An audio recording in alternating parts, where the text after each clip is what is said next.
वालेकुम क्लास। आज का हमने लेक्चर स्टार्ट करेंगे मिनरल्स की कमी की वजह से पैदा होने वाली बीमारियां। इंसानों में मिनरल्स की कमी से होने वाली बीमारियां कम हैं, उनकी चंद मिसालें हम आगे पढ़ते हैं। Page number 186। सबसे पहले हम देखते हैं गोइटर। गोइटर कौन सी बीमारी होती है और ये किस वजह से होती है? इसकी वजह ग़िज़ा में आयोडीन की कमी है। आयोडीन की कमी की वजह से गोइटर की बीमारी होती है। आयोडीन को थायराइड ग्लैंड ने वो हार्मोन बनाने के लिए इस्तेमाल करना होता है जो जिस्म में नॉर्मल अफ़ाल और ग्रोथ को कंट्रोल करते हैं। अगर ग़िज़ा में काफ़ी आयोडीन मौजूद ना हो तो थायराइड ग्लैंड साइज़ में बढ़ जाता है, जिसकी वजह से गर्दन में सोजन बन जाती है। इस हालत को क्या कहते हैं? गोइटर कहते हैं। जैसा कि गले में समटाइम्स गिल्टियाँ बन जाती हैं और इसके अलावा जो है वो गला स्वेल होना स्टार्ट हो जाता है, तो वो गोइटर की बीमारी होती है। और वो आयोडीन यानी जो हम नमक वगैरह यूज़ करते हैं उसकी कमी की वजह से। एनीमिया, मिनरल्स की कमी से होने वाली बीमारियों में ये सबसे आम बीमारी है। इस्तिलाह एनीमिया का लफ्ज़ी मतलब है खून की कमी। ये बीमारी उस वक्त होती है जब रेड ब्लड सेल्स की तादाद नॉर्मल से कम हो जाती है। और हम जानते हैं कि हीमोग्लोबिन मॉलिक्यूल के मरकज़ में आयरन का एक एटम पाया जाता है। अगर जिस्म को मुनासिब मिकदार में आयरन दस्तयाब नहीं होगा तो मुनासिब तादाद में हीमोग्लोबिन के मॉलिक्यूल्स नहीं बनेंगे। इस तरह अफ़ाल रेड ब्लड सेल्स की तादाद भी कम हो जाती है, क्योंकि जब हीमोग्लोबिन आयोडीन का जो मेन कंपोनेंट है वो ही मौजूद नहीं होगा तो हीमोग्लोबिन नहीं बनेगी, और हीमोग्लोबिन से ही रेड ब्लड सेल्स बनते हैं, तो हीमोग्लोबिन नहीं बनेगी तो रेड ब्लड सेल्स भी कम हो जाएंगे।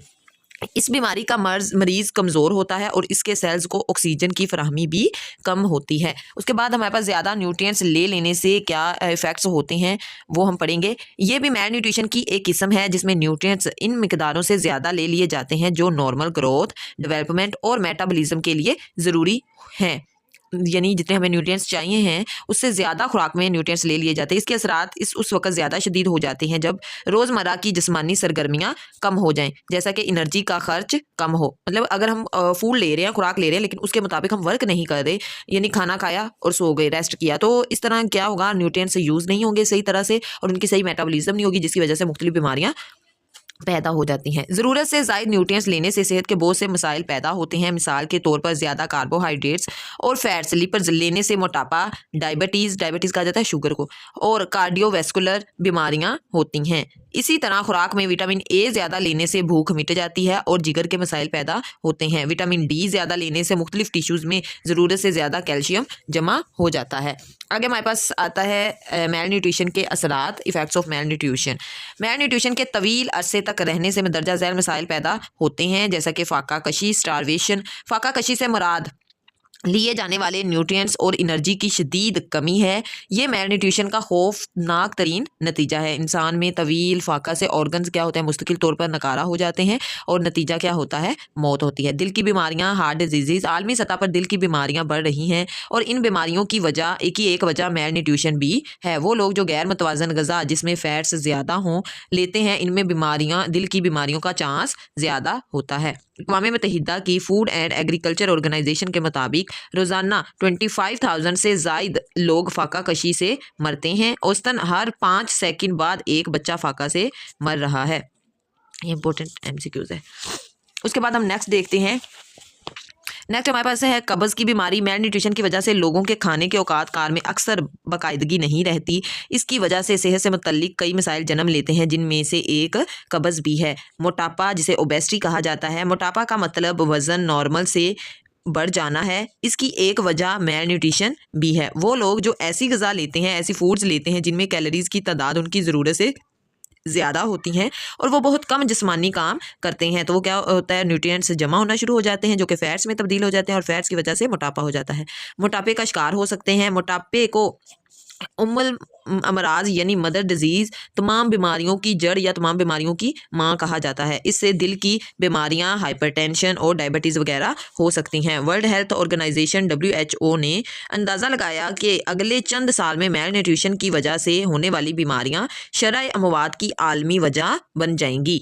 नेक्स्ट हम देखते हैं मेल न्यूट्रिशन की बड़ी वजह क्या है। कहत से मुराद, यहाँ पे कहत की डेफिनेशन आ रही है। कहत से मुराद किसी इलाके में इतनी खुराक का ना होना वहाँ तमाम इंसानों को दी जा सके, मतलब खुराक की कमी को इन शॉर्ट वर्ड्स में क्या कहते हैं? कहत कहते हैं।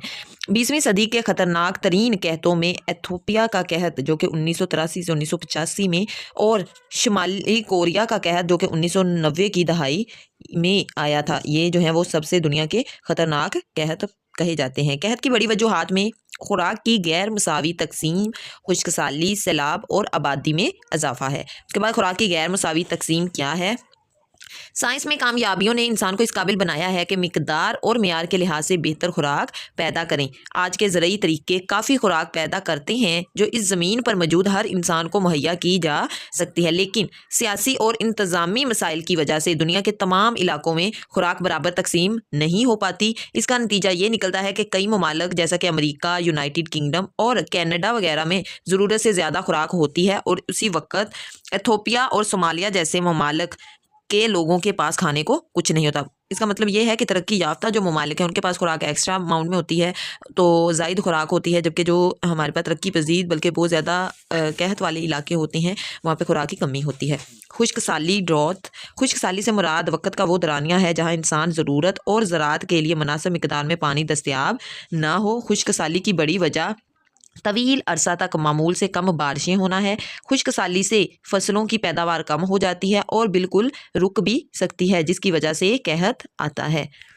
उसके बाद सैलाब, सैलाब की वजह मामूल से ज़्यादा बारिशें या पानी की तकसीम का कमज़ोर निज़ाम है। दरियाओं और नहरों का पानी किनारों से बाहर आ जाता है और ज़रूरी ज़मीन की मिट्टी का मेयार को नुकसान पहुंचाता है। सैलाब गुजर जाने के फ़ौरन बाद फसलें उगाना नामुमकिन होता है क्योंकि पानी बहुत ज़्यादा होता है और जो हमारे पास फर्टाइल ज़रखेज़ मिट्टी होती है वो सैलाब के साथ बह जाती है। इस तरह सैलाब कम वक्ती कहत की वजह बनते हैं। बढ़ती हुई आबादी, आलमी सतह पर खुराक की पैदावार में इजाफे के बावजूद लाखों लोगों को कम खुराक मिलती है। दुनिया के ज़्यादा आबादी वाले इलाकों में ये आबादियां अपने कुदरती ज़राए को ज़रूरत से ज़ायद इस्तेमाल करती हैं ताकि ज़्यादा से ज़्यादा खुराक पैदा की जाए और खुराक की कमी से निपटा जा सके। इसके नतीजे में ज़मीनें खुश्क और बंजर हो जाती हैं और कुदरती ज़राए भी ख़त्म हो जाते हैं। ऐसे हालात में फसलें मज़ीद नहीं उगाई जा सकती और इसकी वजह से कहत आते हैं। हमारा आज का लेक्चर यहाँ तक ही था। आपने अच्छी तरह पढ़ना है, रीड करना है और अच्छे से याद करना है। जज़ाकल्लाह, थैंक यू सो मच। अल्लाह हाफिज़, टेक केयर।